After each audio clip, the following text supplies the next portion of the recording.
জয় শ্রীরাম ভক্তগণ। আমি গৌতমী দেবনাথ সর্দার আপনাদের সামনে কিছু বক্তব্য রাখতে চলেছি। আপনারা সকলেই জানেন যে আমরা হনুমানজির কিছু ভিডিও তৈরি করে থাকি। তো আজকে আমরা আপনাদেরকে জানাবো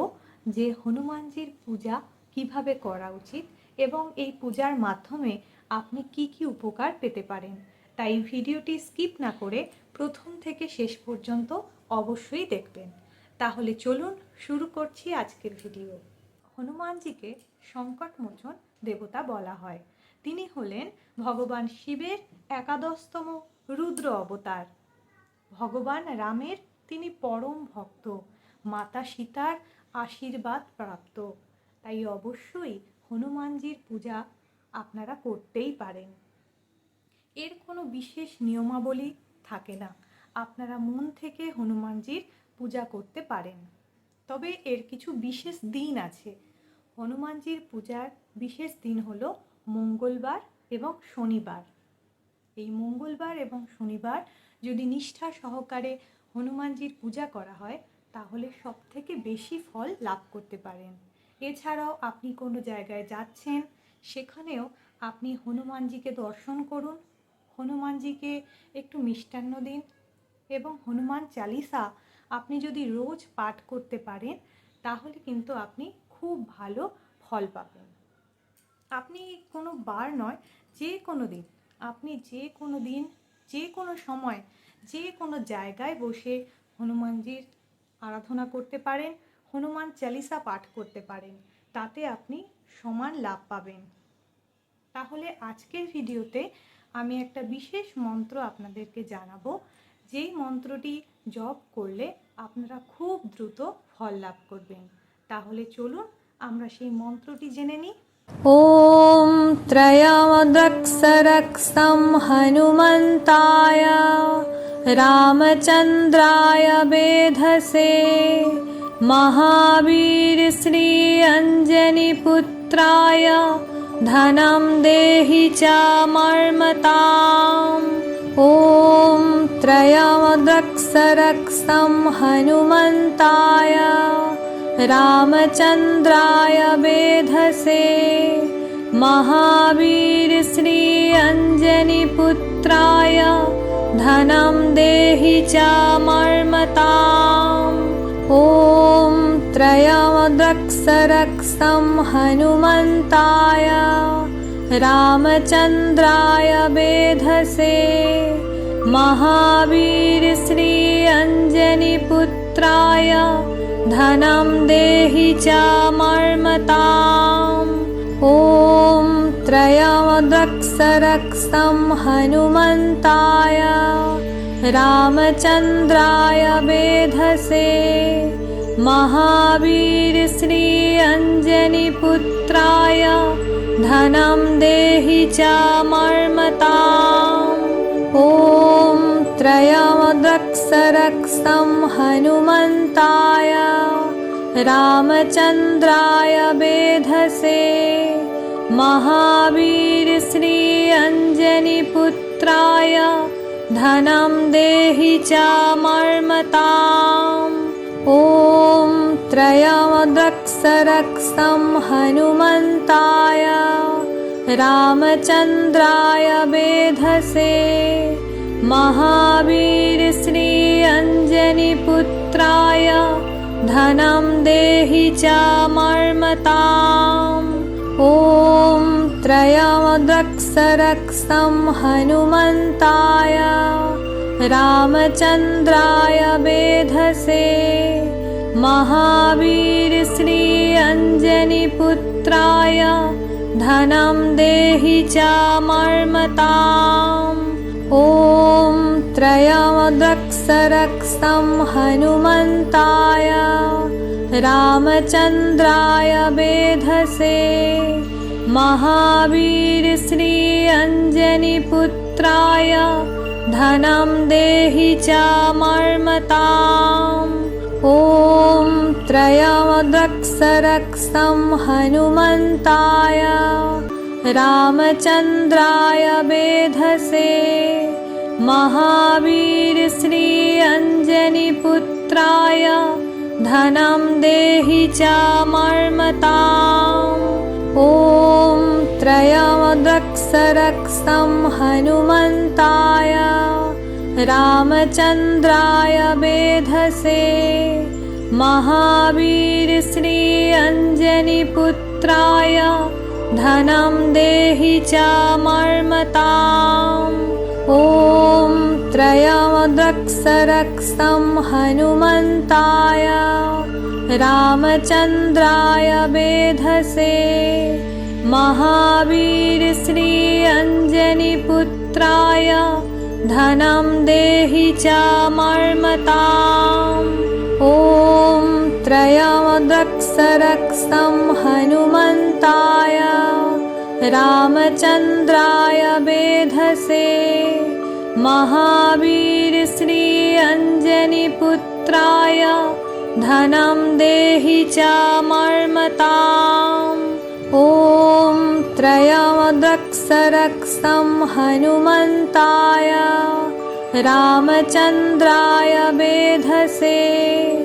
महावीर श्री अंजनीपुत्राय धनं देहि चामर्मताम् ॐ त्रयमद्रक्सरक्सं हनुमन्ताय रामचन्द्राय वेधसे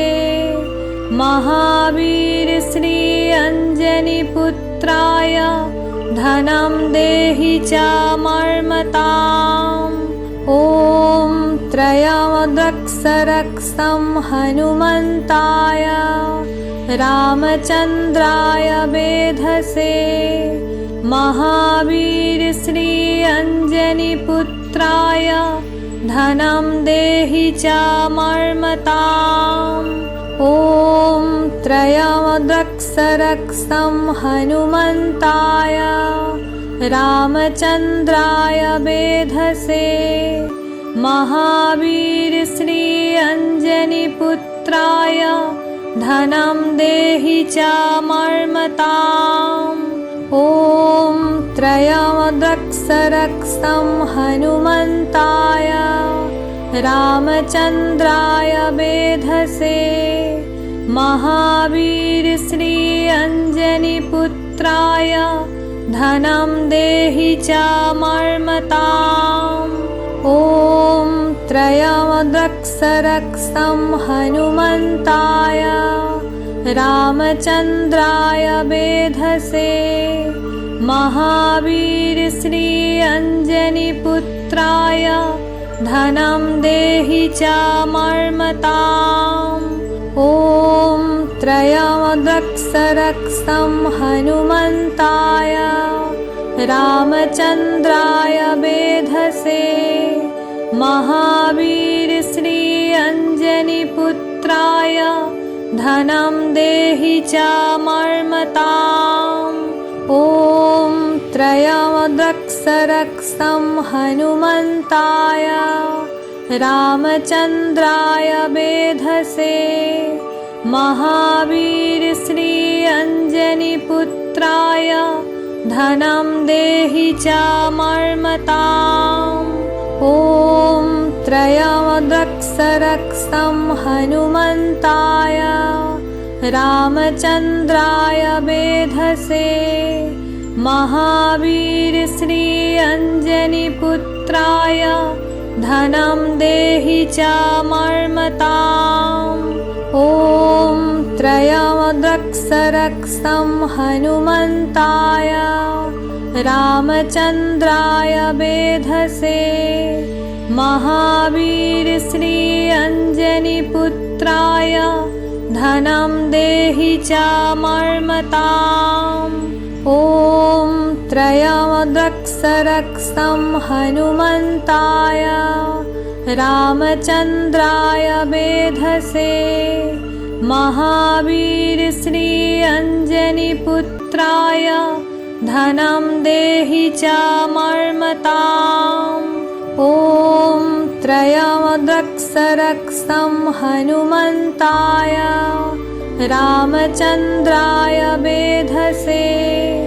महावीर श्री अंजनीपुत्राय धनं देहि चामर्मताम्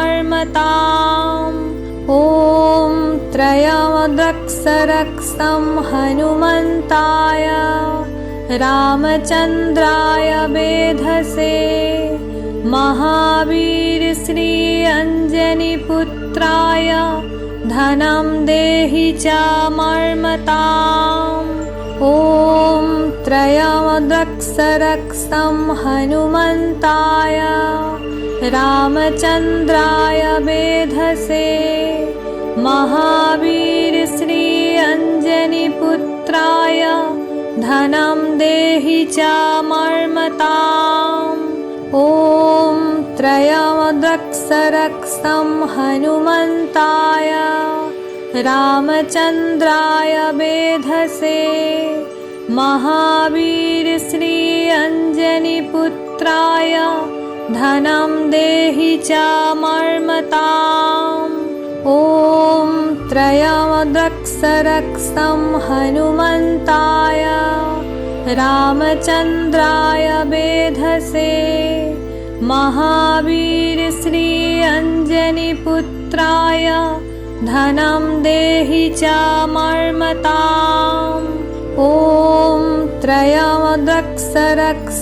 हनुमन्ताय रामचन्द्राय वेधसे महावीर श्री अंजनीपुत्राय धनं देहि चामर्मताम् ॐ त्रयमदक्षरक्षं हनुमन्ताय रामचन्द्राय वेधसे महावीर श्री अंजनीपुत्राय धनं देहि चामर्मताम्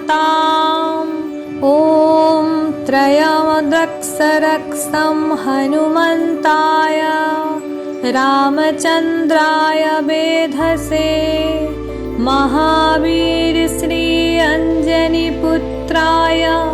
धनं देहि चामर्मताम् ॐ त्रयमदक्षरक्षं हनुमन्ताय रामचन्द्राय वेधसे महावीर श्री अंजनीपुत्राय धनं देहि चामर्मताम् ॐ त्रयमदक्षरक्षं हनुमन्ताय रामचन्द्राय वेधसे महावीर श्री अंजनीपुत्राय धनं देहि चामर्मताम् ॐ त्रयमदक्षरक्षं हनुमन्ताय रामचन्द्राय वेधसे महावीर श्री अंजनीपुत्राय धनं देहि चामर्मताम् ॐ त्रयमदक्षरक्षं हनुमन्ताय रामचन्द्राय वेधसे महावीर श्री अंजनीपुत्राय धनं देहि चामर्मताम् ॐ त्रयमदक्षरक्षं हनुमन्ताय रामचन्द्राय वेधसे महावीर श्री अंजनीपुत्राय धनं देहि चामर्मताम् ॐ त्रयमदक्षरक्षं हनुमन्ताय रामचन्द्राय वेधसे महावीर श्री अंजनीपुत्राय धनं देहि चामर्मताम् ॐ त्रयमदक्षरक्षं हनुमन्ताय रामचन्द्राय वेधसे महावीर श्री अंजनीपुत्राय धनं देहि चामर्मताम् ॐ त्रयमदक्षरक्षं हनुमन्ताय रामचन्द्राय वेधसे महावीर श्री अंजनीपुत्राय धनं देहि चामर्मताम् ॐ त्रयमदक्षरक्षं हनुमन्ताय रामचन्द्राय वेधसे महावीर श्री अंजनीपुत्राय धनं देहि चामर्मताम् ॐ त्रयमदक्षरक्षं हनुमन्ताय रामचन्द्राय वेधसे महावीर श्री अंजनीपुत्राय धनं देहि चामर्मताम् ॐ त्रयमदक्षरक्षं हनुमन्ताय रामचन्द्राय वेधसे महावीर श्री अंजनीपुत्राय धनं देहि चामर्मताम् ॐ त्रयमदक्षरक्षं हनुमन्ताय रामचन्द्राय वेधसे महावीर श्री अंजनीपुत्राय धनं देहि चामर्मताम् ॐ त्रयमदक्षरक्षं हनुमन्ताय रामचन्द्राय वेधसे महावीर श्री अंजनीपुत्राय धनं देहि चामर्मताम् ॐ त्रयमदक्षरक्षं हनुमन्ताय रामचन्द्राय वेधसे महावीर श्री अंजनीपुत्राय धनं देहि चामर्मताम्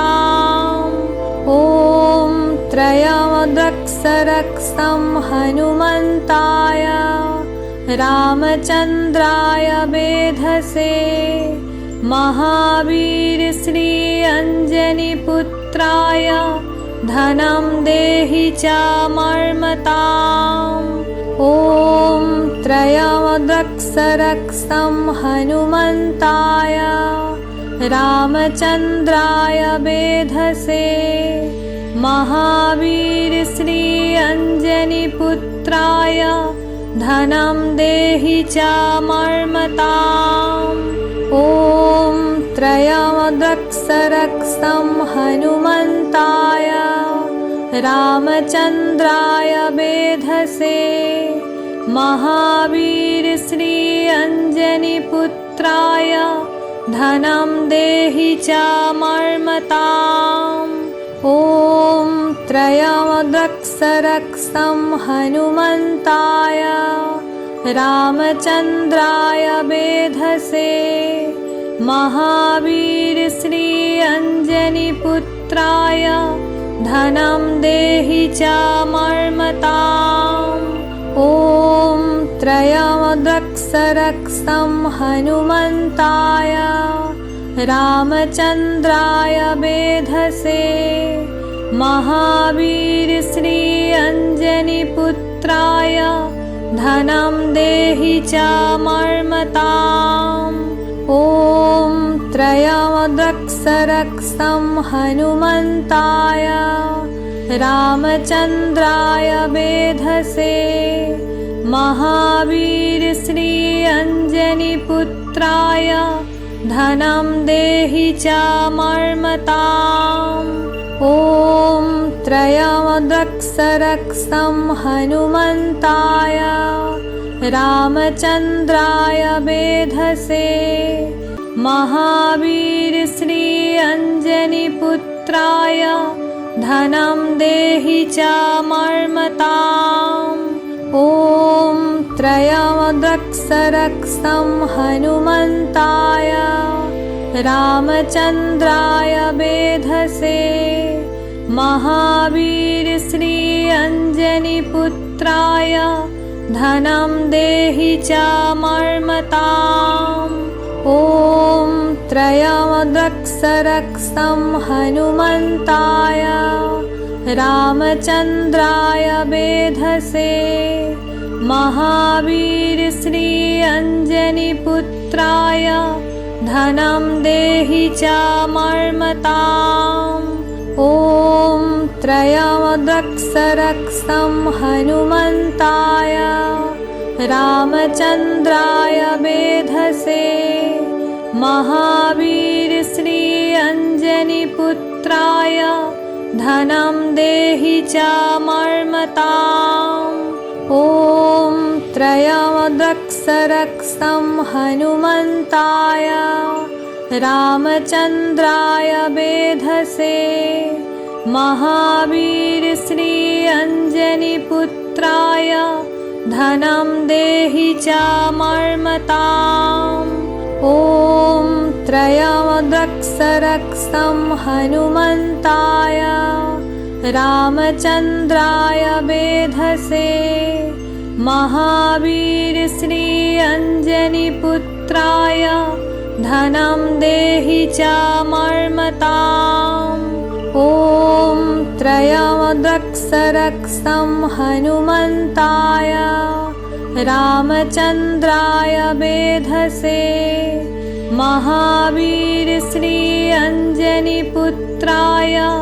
धनं देहि चामर्मताम् ॐ त्रयमदक्षरक्षं हनुमन्ताय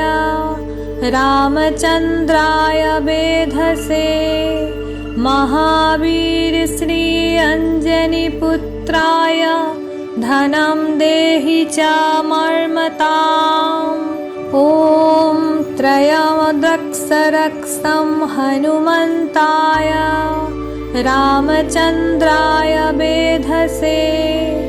महावीर श्री अंजनीपुत्राय धनं देहि चामर्मताम् ॐ त्रयमदक्षरक्षं हनुमन्ताय रामचन्द्राय वेधसे महावीर श्री अंजनीपुत्राय धनं देहि चामर्मताम् ॐ त्रयमदक्षरक्षं हनुमन्ताय रामचन्द्राय वेधसे महावीर श्री अंजनीपुत्राय धनं देहि चामर्मताम् ॐ त्रयमदक्षरक्षं हनुमन्ताय रामचन्द्राय वेधसे महावीर श्री अंजनीपुत्राय धनं देहि चामर्मताम् ॐ त्रयमदक्षरक्षं हनुमन्ताय रामचन्द्राय वेधसे महावीर श्री अंजनीपुत्राय धनं देहि चामर्मताम्